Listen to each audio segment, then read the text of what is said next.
ওই তুই আজকে হোমওয়ার্ক করে এসেছিস রে? হ্যাঁ রে ভাই, আমি আজকে করে এসেছি, নাহলে রোজ রোজ ওই কান ধরে দাঁড়াতে হয়, ভাল লাগে না। এই তুই করে এসেছিস রে? হ্যাঁ ভাই, আজকে আমি করে এসেছি। দেখ না, আমি আজকে একদম ভুলে গেছি হোমওয়ার্ক করে আনতে। তুই তো রোজই ভুলে যাস, আজকেও ম্যামের কাছে বকা খাবি যা। এই, তুই তোর লম্বা নাকটা নিয়ে সব যা বিষয় নাক গলাবি না তো, মেরে দেবো বুঝলি তো।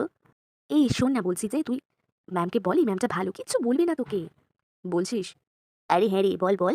উম, ঠিক আছে। ম্যাম, বলছি যে আমি না আজকে হোমওয়ার্কটা করে আনতে ভুলে গেছি। ও ঠিক আছে, পরের দিন করে আনবি, দেখে নেবো তখন।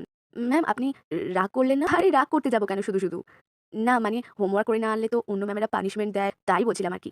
আরে মানুষ মাত্রই তো ভুল হয়, ভুলে যেতেই পারিস, তাতে কি এমন ক্ষতি হয়েছে? পরের দিন করে আনবি, তখন দেখে নেবো, ঠিক আছে? বস এখন। ম্যাম, ও কোনো ক্লাসে হোমওয়ার্ক করে আনে না, আর রোজ কিছু না কিছু বাহানা দেয় ম্যাম। ওকে আপনি শাস্তি দিন ম্যাম, শাস্তি দিন। নাহলে ও রোজ রোজ এসে একই বাহানা দেবে ম্যাম। না ম্যাম, আমি সত্যিই করে আনবো, মনে করে করে আনবো ম্যাম। আমি জানি তো তুই করে আনবি। নে বস বস। আর মিষ্টি শোন, তোকে একটা কথা বলি।